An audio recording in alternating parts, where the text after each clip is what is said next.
사랑하는 여러분, 우리는 지난주 부활주의를 지켰습니다.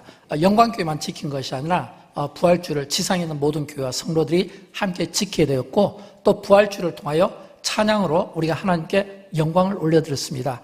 또 부활주의를 통하여 부활의 증인의 삶을 살기 위하여 또 여러분이 교회에서 또 이렇게 계란을 받아서 또 이렇게 전달하는 것도 있었고, 또 예수님이 부활하셨습니다 라고 선포도 많이 했습니다. 우리가 예수님의 부활을 이렇게 많이 선포해야 되는 것은 예수님의 부활이 우리를 바꾸기 때문입니다. 예수님의 부활은 우리를 변화시킵니다. 예수님의 부활은 우리에게 새로운 삶을 열어주는 것입니다. 그래서 부활의 주님을 만난 자들마다 공통점이 있어요. 그건 뭐냐면 어둠에 사로잡혀 있고 죄악에 사로잡혀 있던 자들이 부활의 주님을 탁 만나면 그 모든 어둠이 그 안에서 물러가고 빛 대신 주님이 그 안에 들어오시기 때문에 영광스러운 삶을 살아가야 되는 겁니다. 인간관계에 갈등을 가지신 분들이 부활의 주님을 만나면 이 갈등이 회복이 되는 겁니다. 또 교회에 우리 주님이 부활의 주님이 찾아오시면 교회의 회복, 교회다움을 찾게 되는 것입니다. 또 뿐만 아니라 병으로 고생하시거나 이런저런 이유로 어려움을 당하신 분들, 시리에 빠진 분들이 부활의 주님이 만나주시면 그 시리에 빠지고 그 슬픔에 빠진 분들이 고난의 현장에서 회복의 현장으로 바뀌게 될 줄로 믿습니다. 왜냐하면 부활의 주님을 만나면 반드시 바뀌게 된다. 이거는 성경과 역사가 증명하고 있는 겁니다. 그러나 그럼에도 불구하고 이 부활의 소식이 아직 전해지지 않은 곳이 있어요. 또 이 부활의 소식을 목마르게 기다리는 분이 있습니다. 또는 우리 가까운 우리 주변에도 여전히 이 부활의 소식이 전해졌지만 그러나 이 부활 없이 여전히 삶의 어려운 그 고난의 현장에서 힘겹게 살아가는 분들도 있습니다. 저는 그런 분들에게 이렇게 축복하고 싶어요. 주님이 꼭 찾아와 주셔서, 꼭 주님이 만나 주셔서 부활의 주님을 통해 꼭 붙잡아 주신 그 은혜의 힘으로 여러분의 모든 삶과 그리고 모든 고난과 모든 삶의 어려운 현장에서 일어나고 세움받는 은혜가 있기를 주님의 이름으로 축원드립니다. 왜냐하면 부활의 주님이 만나 주시니까 그 슬픔에 젖어 있던 마리아가 기쁨으로 바뀌게 되잖아요. 부활의 주님이 또 여기 두려움했던 제자들에게 찾아가 주시니까 그 두려움이 변하여 평강으로 바뀌게 되잖아요. 도마가 의심이 많았지만 부활의 주님을 만나면서 그 의심이 변하여 또 믿음이 되기도 했습니다. 또 엠마오로 가던 그 도상의 두 제자가 이 부활의 주님이 그들에게 말씀하시는 것을 듣는 귀가 열림으로 말미암아 그들이 사명을 또 찾기도 했어요. 베드로 같은 실패자가 부활의 주님을 만나면서 다시금 그의 삶에 살아야 분명한 목적과 이유를 발견하게 되었고, 또 이 사울 같은 경우는 기독교를 박해하던 대표적인 사람 아닙니까? 그러나 그가 부활의 주님을 만나면서 어떤 일이 일어났습니까? 전도자의 삶으로 바뀌었잖아요. 이건 뭘 뜻하냐면 부활의 주님을 만나면, 부활의 주님이 체험되면, 부활의 주님이 경험되면, 부활의 주님이 직접 여러분의 삶의 현장에서 만나주시고 붙잡아주시면 반드시 바뀌게 되어 있고 반드시 변화받게 되는 것을 믿으시기 바랍니다. 저는 그런 의미에서 오늘 이 베드로전서 1장에 있는 말씀을 통해서 예수님의 부활이 주는 세 가지 의미를 가지고 여러분과 함께 말씀을 나누기를 원합니다. 예수님의 부활이 우리에게 어떤 의미를 주냐면, 첫째는 예수님의 부활이 우리의 구원자이심을 확인시켜 준 겁니다. 다시 말하면 예수님의 부활이 나의 부활이 되고, 예수님의 부활이 나의 부활과 함께 주님이 부활하시다는 의미는 주님이 우리의 구원자이시다. 주님이 우리의 구원자이시다. 이 구원자이심을 확인시켜준 사건이다라고 하는 겁니다. 오늘 보면 3절 말씀이 바로 그 내용인데 우리 같이 읽어보도록 할까요?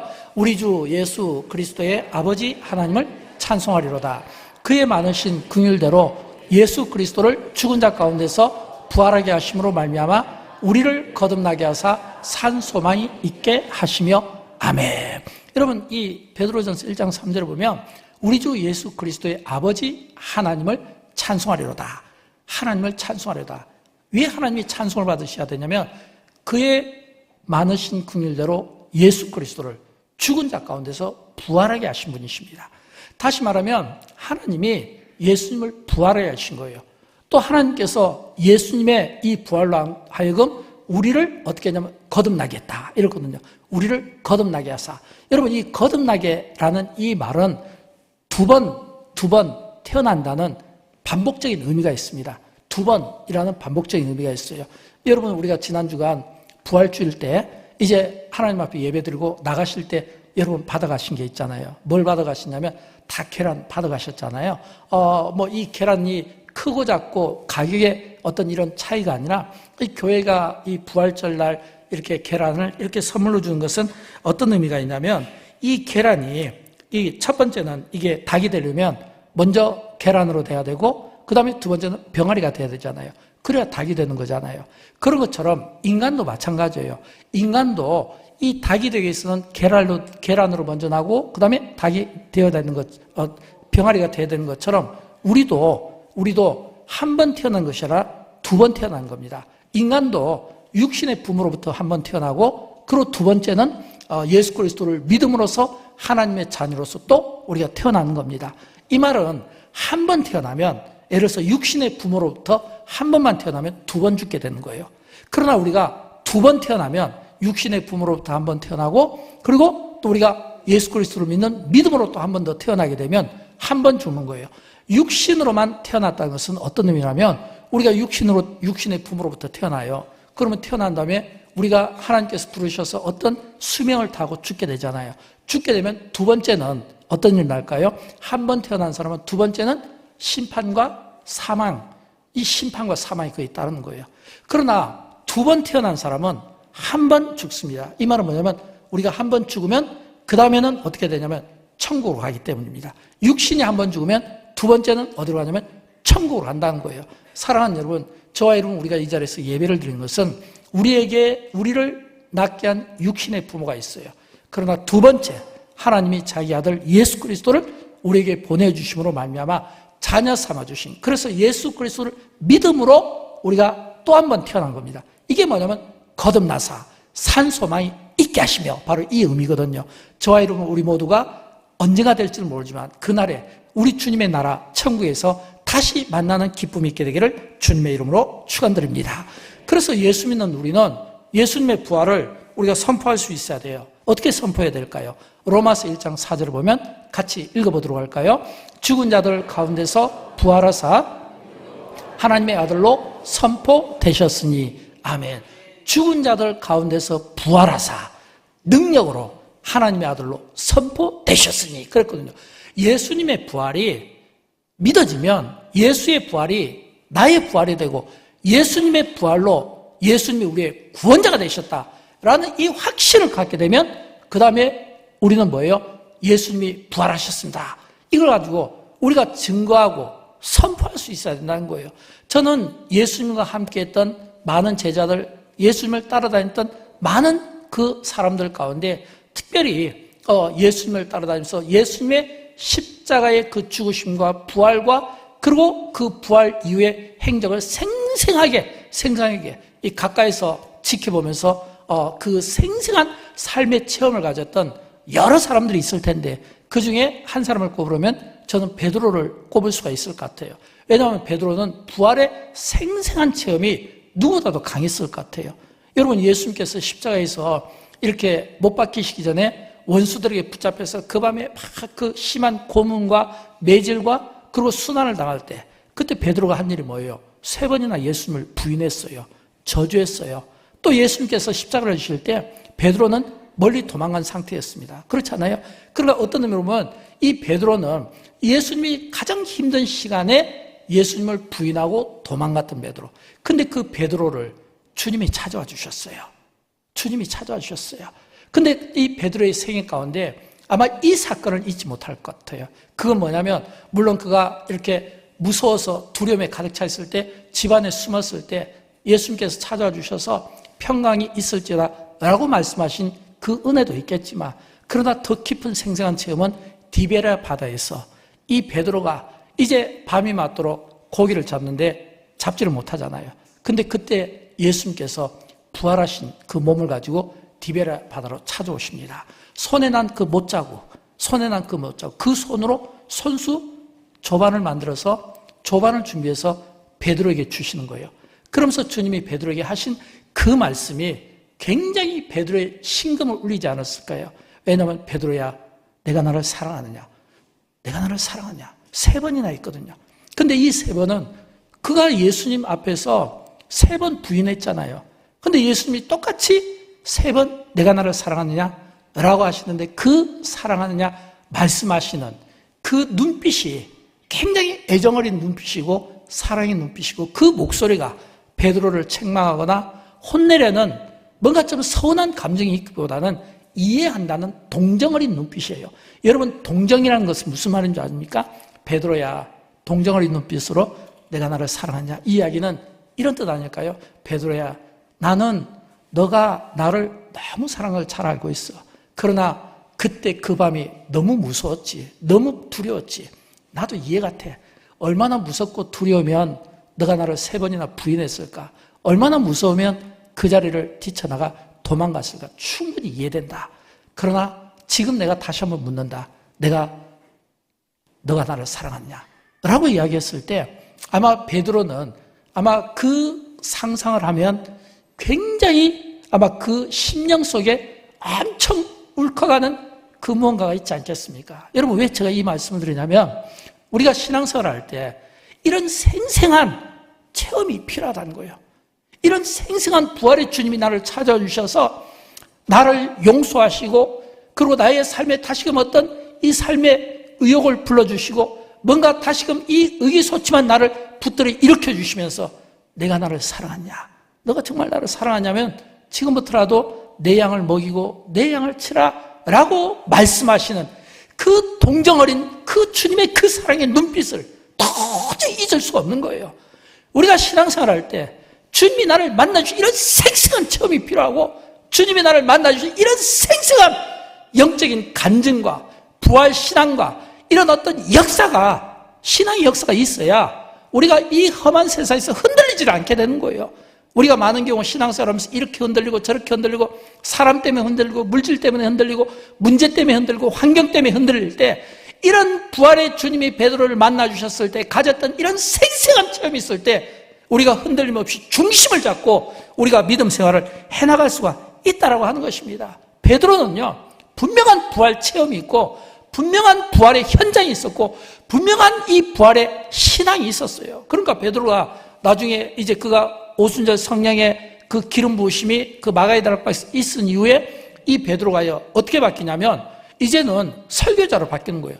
전도자로 바뀌는 거예요. 그 전에는 예수님을 따라다니면서 내가 예수님의 수제자입니다 라고 하면서 그냥 좀 약간 덜렁덜렁 하면서 이 예수님 곁에서 항상 자칭 수제자 노릇하며 충성스러운 그런 모습을 보였지만 사실 열매는 없었거든요. 근데 성령이 그에게 임하고 그때부터 이 베드로가 설교를 하게 되는데 근데 그 설교가 얼마나 거침없는 설교인지 몰라요. 사도행전 2장 32절을 보면 이 예수를 하나님이 살리신지라 우리가 이 일의 증인이로다. 이 말은 내가 부활의 증인이다. 내가 생생하게 그 체험을 내가 가지고 있다. 또 36절을 보면 너희가 십자가에 못 박은 이 예수를 하나님이 주와 그리스도가 되게 하셨느니라 라고 이야기할 때 놀랍게도 사도행전에 보면 이렇게 외친 이 베드로의 이 설교에 많은 사람들이 자기 옷을 찢고 회개하고 세례를 받고 주께로 돌아오고 구원받는 자가 늘어났다라고 하는 것입니다. 또 한쪽에서는 베드로가 하는 이 일을 못마땅하게 여기서 아니 그가 어부 출신 아니냐 그가 배운 것이 없을 텐데 도대체 무엇이 그러하여금 능력을 갖게 해두고 도대체 그 입에서 나오는 이 이야기가 누구의 이야기냐라고 하는 겁니다. 왜냐하면 베드로를 아는 사람들 입장에서 볼 때는 베드로에게 이런 능력이 없거든요. 그런데도 불구하고 베드로가 어떻게 그의 설교를 통해 많은 사람들이 주께로 돌아오게 하는 이런 구원의 역사가 있었냐. 이건 딱 하나예요. 이 베드로에게 부활신앙이 있었다는 거예요. 이 부활신앙이 부활체험이 베드로의 인생의 큰 터닝포인트가 되니까 그때부터는 진짜 제자다운 능력 있는 삶을 쓰임을 받게 되더라는 겁니다. 사랑하는 여러분, 우리는 예수님의 이 부활을 생각할 때마다 항상 기억해야 될 것은 예수님의 부활이 나의 부활이고 예수님이 부활하셨다는 것은 바로 예수님이 우리의 구원자라고 하는 사실, 예수님이 나를 구원하시고 예수님이 우리의 구원자고 이 사실에 대해 우리가 감격하고 한 걸음 더 나가서 예수님의 이 부활을 우리가 증거하는 증인의 삶을 저와 여러분이 살아드려야 될 줄로 믿습니다. 이 은혜가 있었으면 좋겠어요. 그 다음에 두 번째, 예수님의 부활이 어떤 의미를 갖냐면 미래에 우리의 살 곳을 바꿔주신 겁니다. 미래에 우리의 살 곳. 무슨 말이냐면 여러분 모든 사람은요 영원히 사는 거예요. 모든 사람은 영원히 사는 존재예요. 영원히 산다는 것은 뭐냐면 내가 육신의 어떤 그 시간이 다 돼서 죽었을 때 그 다음이 문제예요. 왜냐하면 인간은 영원히 사는 존재이기 때문에 이 말은 뭐냐면 내가 죽은 다음에 천국에 가서 살 것인가 아니면 내가 지옥에 가서 살 것인가 이걸 우리가 결정해야 된다는 겁니다. 여러분 천국 가서 살 거예요? 아니면 지옥 가서 살 거예요? 성경에 보면 마태복음 25장 46절에 이런 말씀 나오잖아요. 우리 같이 읽어보도록 할까요? 그들은 영벌에 의인들은 영생에 들어가리라. 이 말은 영벌에, 이 말은 예수 믿지 않아서 지옥 가서 영원한 형벌 속에 산다는 거예요. 영생은 예수 믿고 구원받아서 그리스도와 함께 영원한 천국에서 산다는 거예요. 이겁니다. 영벌, 영원한 지옥, 영생, 영원한 천국에서 영원히 사는 거예요. 영원히 사는 거. 누가복음 16장에 보면 부자와 거지 나사로 그 비유가 나오잖아요. 그 비유의 핵심 뭐냐면 천국입니다. 왜냐하면 부자는 그 모든 삶의 가치를 어디에 두냐면 땅에다 둔 거예요. 그러니까 땅에다 두니까 땅에다 파티하고 땅에서 이것저것 누리고 싶은 거 다 누리고 호사생활하죠. 근데 이 부자가 죽었을 때는 영벌로 지옥에 가서 영원한 지옥의 그 고통을 누리게 되더라는 거예요. 근데 이 거지 나사로는 비록 이 땅에서는 거지의 삶이었지만 예수 믿고 구원받아서 아브라함의 품에서 영원한 이런 어떤 안식의 삶을 누리게 되더라는 거예요. 그러니까 부자가 거지 나사로를 보면서 아브라함에게 내가 좀 거기 올라가면 안 되겠냐라고 했을 때 한 번 내려간 자는 올라올 수 없고 올라간 자는 내려가지 않는다고 이야기를 하고 있잖아요. 딱 끊기는 거예요. 그러니까 우리 육신이 딱 끊기면 죽으면 그 다음에 우리는 천국 아니면 지옥으로 바로 나눠진다라고 하는 것입니다. 사랑하는 여러분, 저는 할 수만 있으면 저와 여러분 우리 모두가 다 한 사람도 예외 없이 영벌의 인생이 아니라 영생의 인생이 되기를 진심으로 축복합니다. 누가 영생을 얻습니까? 예수 믿고 구원받아서 천국 가는 자가 영원한 생명을 얻게 되는 겁니다. 그래서 오늘 본문 4절은 바로 그 이야기를 우리에게 해주고 있는 거예요. 같이 읽어보도록 합니다. 썩지 않고 더럽지 않고 새하지 아니하는 유업을 있게 하시나니 곧 너희를 위하여 하늘에 간직하신 것이라. 그렇거든요. 썩지 않고 더럽지 않고 새하지 아니하는 유업. 이 유업은 뭐냐면 다른 말로 기업이고 이 유업 또는 이 기업이 구약시대는 가나안 땅을 이야기하는 거예요. 그러나 신약시대는 천국을 의미하는 겁니다. 구약시대는 약속의 땅 가나안, 신약시대는 천국을 이야기하는 거예요. 썩지 않고 더럽지 않고 새하지 아니하는 이 유업, 이 천국을 우리에게 주신다는 거예요. 너희를 위해 하늘에 간직하신 것이다 라고 하는 겁니다. 그래서 히브리서 11장 6절에서는 믿음의 사람들의 이야기를 통해서 그 믿음의 사람들이 그 믿음을 가질 때 그 삶이, 그 시선이 어디에 있는가라는 겁니다. 우리는 많은 경우 우리는 이 세상에서 육의 관점에서 이 세상을 살아가고 싶어요. 육에 보고 땅의 것만 보는 사람은 모든 그 삶의 가치를 육신에 두기 때문에 내가 육신의 정욕과 안목의 정욕과 이생의 자랑에 이게 짜여져 있는 거예요. 그러나 거듭난 사람들은요, 이 천국을 약속받은 사람들은 항상 그 시선이 하나님께 향해 있는 거예요. 그래서 히브리서 11장 16절에 보면 그들이 이제는 더 나은 본향을 사모하니 곧 하늘에 있는 것이라 그들을 위하여 한 성이 예비하셨느니라 이렇게 했잖아요. 더 나은 본향을 사모하니. 그래서 믿음의 사람들은 하나같이 이 땅에서 외국인 또는 나그네의 삶을 살았다. 이 말은 뭐냐면 이 땅에서 삶의 가치를 둔 것이 아니라 하늘의 삶의 가치를 두고 그 기준을 하늘에 두면서 비록 이 땅에 살지만 그러나 그 시선이 그 마음이 하나님께로 향해 있었다. 그래서 이 예수님의 부활이 오늘 이 히브리서 11장에 있는 이 말씀을 통해서 다시 한번 우리가 확인하는 거예요. 무엇을요? 미래에 우리가 살 곳을 바꿔주셨다라는 거예요. 미래에 우리가 살 곳을 바꿔주셨다. 저는 목회를 하다 보니까 임종예배를 많이 드리게 됩니다. 사실은 저는 목회를 시작할 때 제 목표가 결혼식 주례 1000번 그리고 장례 예배는 한 100번 이게 저희 목표인데 거꾸로 돼버렸어요. 결혼식은 주례를 아무리 많이 써도 이제 100번 조금 넘었는데 장례식은 거의 한 1000번가량 이렇게 장례 예배를 드린 것 같아요. 정말 장례 예배를 많이 들었어요. 여러분 교회 홈페이지 보시면 계속 장례 예배가 있잖아요. 그러다 보니까 임종 예배를 또 많이 드리게 됩니다. 보통 임종 예배를 1년이면 거의 한 달에 한 번 또는 2번 정도는 임종 예배를 드리거든요. 제가 임종 예배를 가면서 늘 느끼는 게 있어요. 그게 뭐냐면 임종 예배 가면 저는 찬송을 많이 부릅니다. 저하고 함께 임종 예배 드리는 우리 교육자들은 알 거예요. 계속 찬송을 불러요. 천국과 관련된 찬양.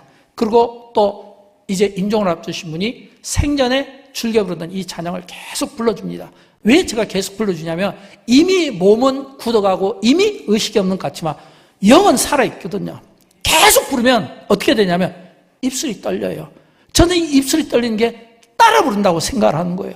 그러니까 이 입술이 조금씩 따라 부르면서 편안하게 이제 내려놓고 편안하게 주님을 향하여 이제 가시는 그 모습을 보면서 참 천국을 소망하는 그 아름다운 모습을 제가 목회 현장에서 얼마나 많이 보게 된지 알 수 없습니다. 사랑하는 여러분, 우리 예수 믿는 사람들이 인생을 떠날 때 소망이 있는 것은 예수님의 부활로 천국을 가기 때문입니다. 천국을 가기 때문이에요.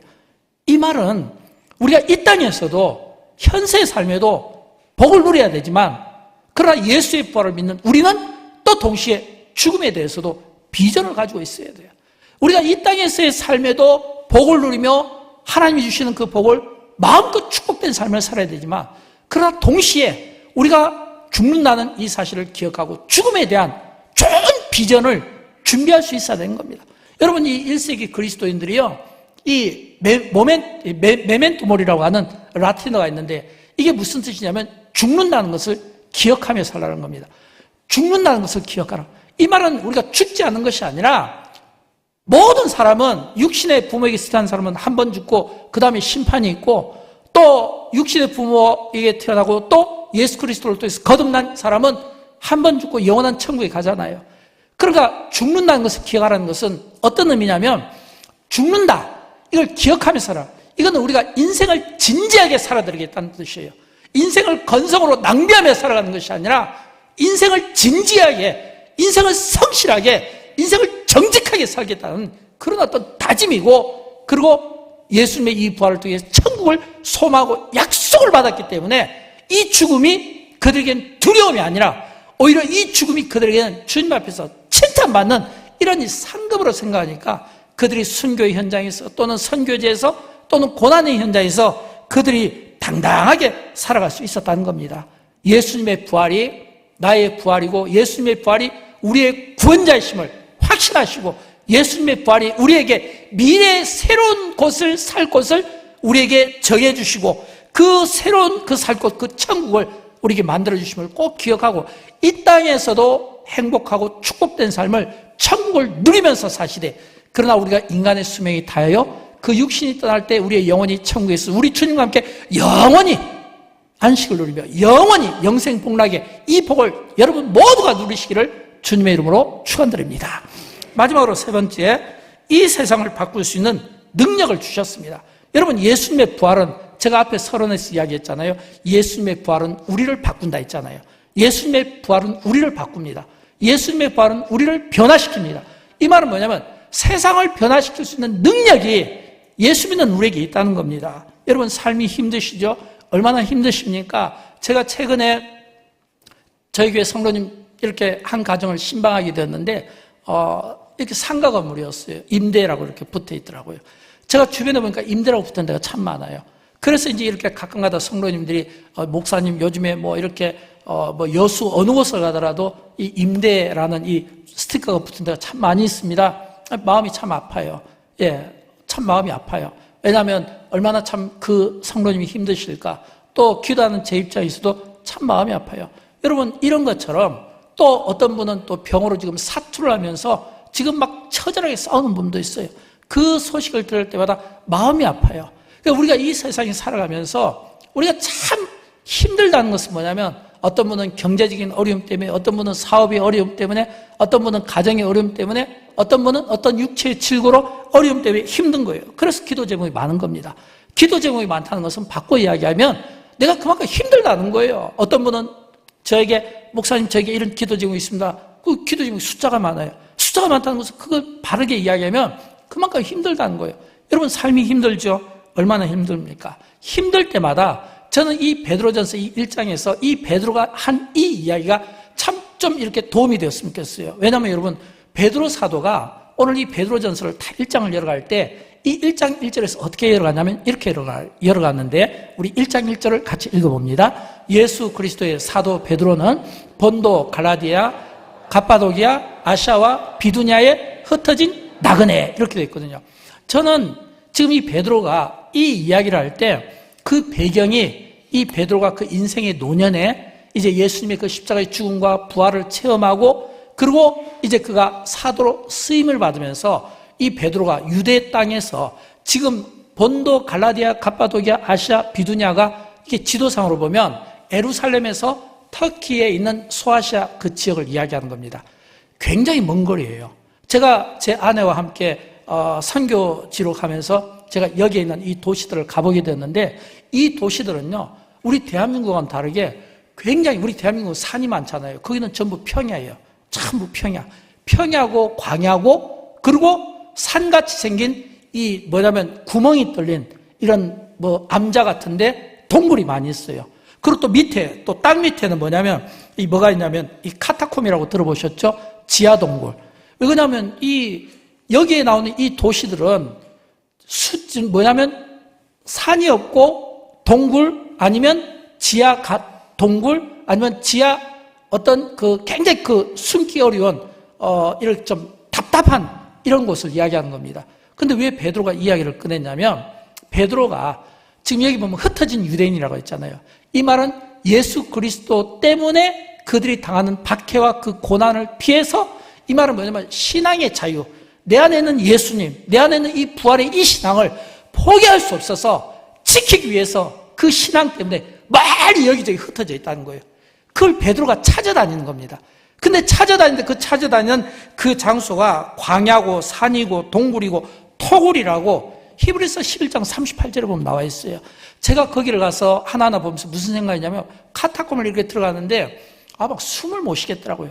너무 답답해하고 너무 공간이 좁아서 제가 들어가면서 여기 부딪히고 저기 부딪히고 막 부딪히고, 또 이렇게 조그마한 굴 같은 데 들어갔는데 그 굴 속이 얼마나 춥고 막 통풍이 너무 잘 되니까 막 굉장히 춥고, 이게 막 산이 없고 나무가 없으니까 숨기 어려운 이런 부분에서 얼마나 그들이 고통을 받았을까. 그런데 왜 그들이 그렇게 고통을 받으면서 왜 흩어져야만 했다는 거예요? 부활신앙 때문에 그래요. 그럼 베드로는 왜 그들을 찾아갔습니까? 베드로가 그들을 찾아갔다는 것은 이제는 베드로가 성숙한 신앙인으로서, 다시 말하면 부활신앙이 그의 인생을 완전히 터닝포인트 시키니까 과거와는 다른 모습으로 이제 이 베드로가 거기를 찾아가서 그들을 위로하게 되더라는 거예요. 어떤 위로를 한 줄 압니까? 본문 6절 말씀인데 우리 같이 읽어보도록 할까요? 그러므로 너희가 이제 여러 가지 시험으로 말미암아 잠깐 근심하게 되지 않을 수 없으나 오히려 크게 기뻐한도다. 아멘. 지금 이 베드로가 이 예루살렘에서 그 먼 곳까지 가가지고요, 소아시아 지역에 있는 흩어진 유대인들을 하나하나 찾아다니면서 어떤 말을 했냐면, 여러분 시험으로 말미암아 너무 힘들고 어렵죠? 근데 여러분 아세요? 지금 이 시험이 여러분에게는 잠깐이에요. 시험으로 말미암아 근심은 잠깐이에요. 그리고 크게 기뻐하게 될 겁니다. 이 말은 어떤 의미냐면, 지금 눈앞에는 시련이고 고난이지만 이미 부활 신앙이 있고 부활 체험이 있는 베드로에게는 눈앞에 있는 이 고난이 고난이 아니라 영광을 위한 고난이니까 이 고난을 이겨낼 수 있더라라고 하는 겁니다. 그걸 지금 이 1세기 그리스도인들, 고난받는 그들에게 전해주고 싶은 거예요. 여러분, 지금 시험으로 말미암아 근심 나가지만 이건 잠깐이고 앞으로 크게 기뻐할 겁니다. 이 말은 그 십자가의 그 영광 앞에서 그 고난을 두려워하기보다는 오히려 돌파하게 만들었다는 거예요. 한 걸음 더 나가서 베드로는 이걸로 끝난 게 아니에요. 비전을 준 겁니다. 어떤 비전을 줬냐면, 베드로전서 2장 9절 말씀이 이 베드로 사도가 지금 그 흩어져 있는 그 고난받는 성도들을 향한 비전이에요. 우리 같이 읽어보도록 합니다.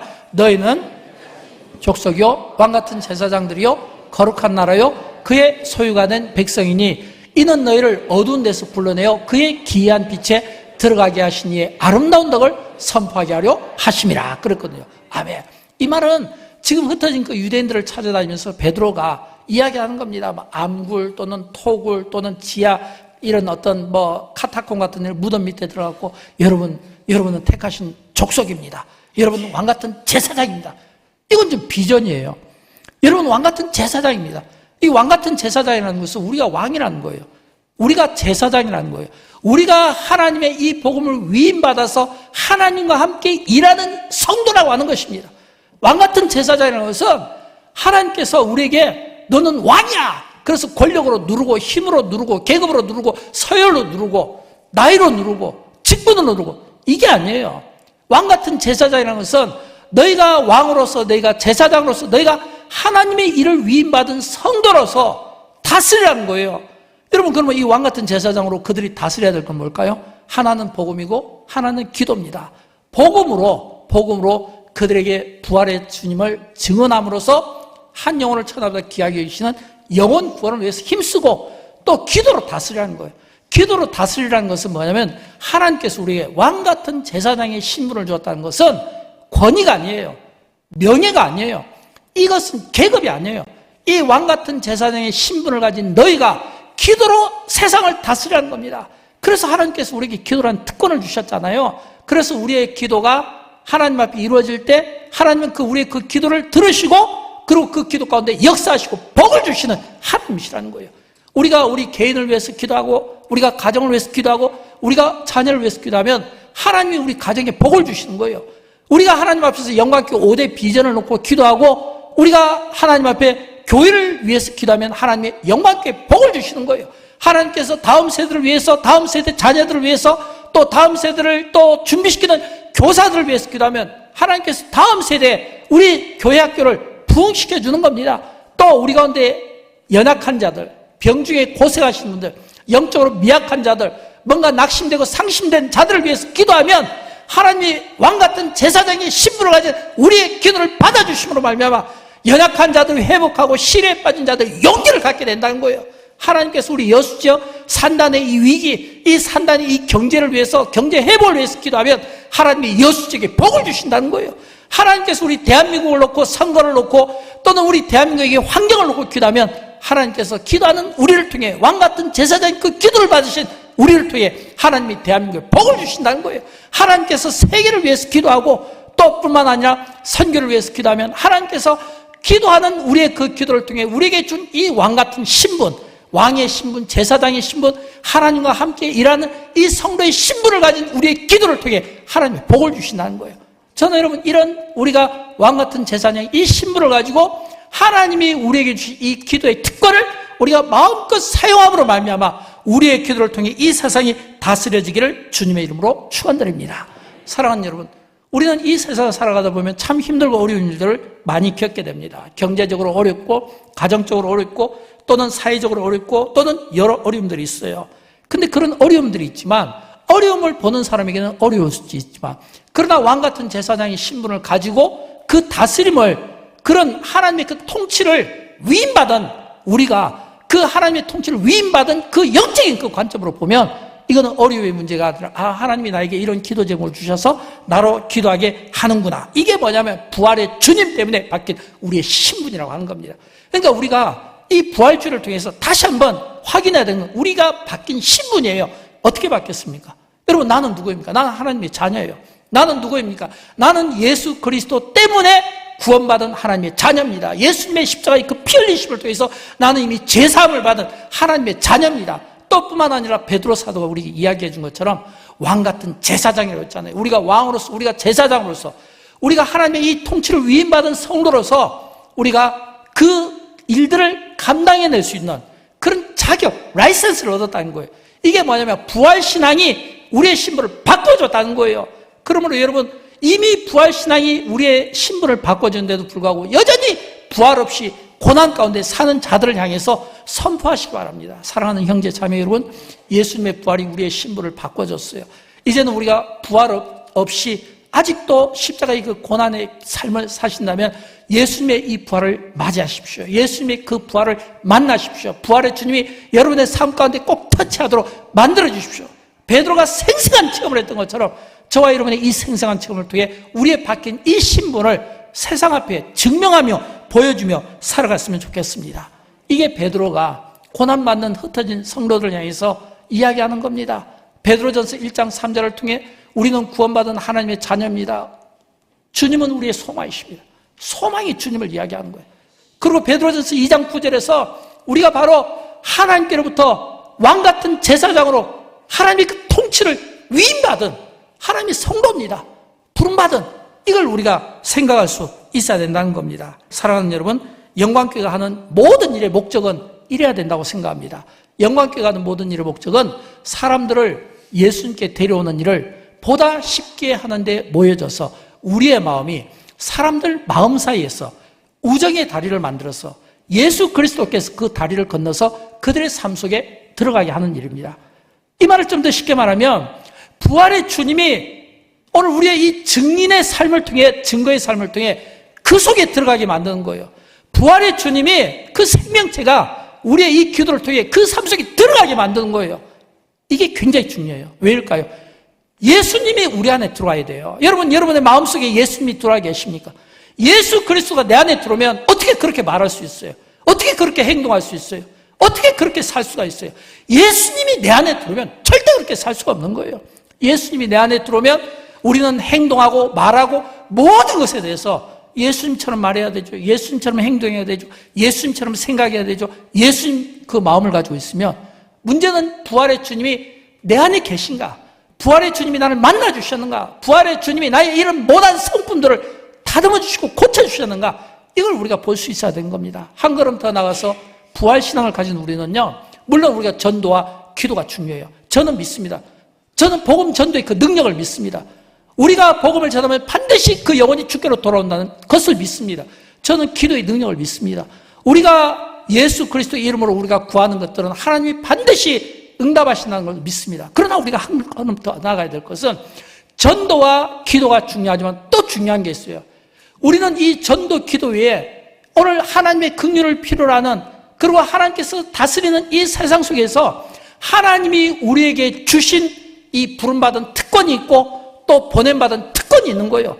부름받은 특권이라는 것은 내가 예수 믿고 구원받은 하나님의 자녀인 거예요. 천국이에요. 이 특권을 우리가 누린다면 또 보냄받은 특권도 있는 거예요. 하나님께서 세상에 교회를 두신 이유, 하나님께서 세상에 나를 왕같은 제사장으로 삼으신 이유가 있는 거예요. 우리의 삶을 통해 이 삶 중에 인격이 중요해요. 성실한 인격, 참된 인격, 거룩한 성품, 때묻지 않은 이런 순결함이 우리에게 필요해요. 왜입니까? 여러분, 하나님께서도 우리에게 말씀해 주셨잖아요. 나 여호와는 중심을 본다. 사람들은 외모에 관심이 있고 외모에 꾸미기에 관심이 있지만 하나님이 우리를 보시는 것은 항상 그 중심이라는 거예요. 내가 전도를 하더라도 내 안에 있는 이 깨끗한, 내 안에 있는 이 좋은 인성, 영성이 있을 때 이 복음 전도가, 기도가 능력을 발하는 것이고, 우리가 좋은 이런 인격을 가지고 있을 때 믿는 좋은 인격을 가진 우리를 통해 하나님의 영광을 받으시고, 이런 좋은 인격과 인성을 통해 세상이 바뀌게 된다는 겁니다. 여러분, 예수님의 부활은 나를 바꿔야 돼요. 예수님의 부활은 나를 변화시켜야 돼요. 그래서 저는 영광교회가 하는 선언문이 있잖아요. 우리 같이 읽어보도록 할까요? 우리는 예수 그리스도를 통하여 모든 사람이 기쁨을 누리도록 모든 일 속에서 하나님의 위대하심을 구하는 열정을 전파하기 위해 존재한다. 그랬거든요. 사랑하는 여러분, 저는 부활의 주님을 우리가 모시고 그 부활의 주님이 우리 안에 있으므로 우리가 부활의 그 주님을 통하여, 예수 그리스도를 통하여 모든 사람이 우리 때문에 기쁨을 누리고 모든 일 속에서 우리 때문에 하나님의 그 위대하심을 구하는 이 열정이 복음 전도를 통해서 또 기도를 통해서 또 한 걸음 더 나가서 우리의 좋은 인격과 영성과 바른 성품과 때묻지 않은 이런 거룩함을 통해서, 그 열정을 통해서 하나님의 영광을 드러내고 부활을 드러낸데 저와 여러분이 부활의 증인으로서 쓰임받기를 주님의 이름으로 축원드립니다. 우리 다 함께 일어나셔서 함께 찬양하도록 하겠습니다.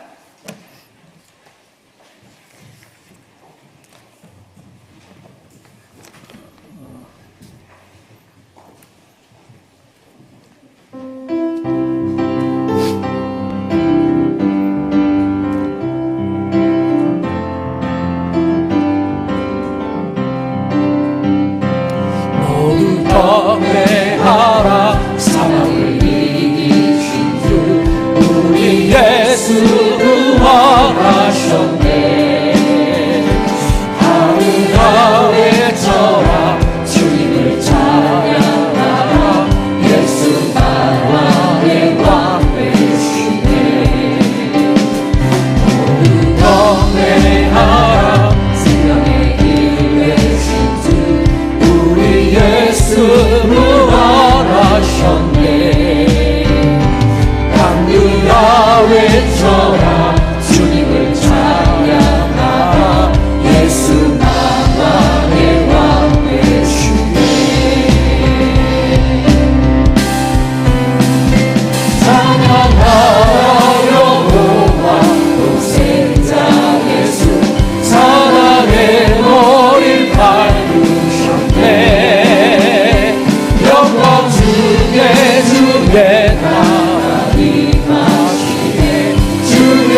예수를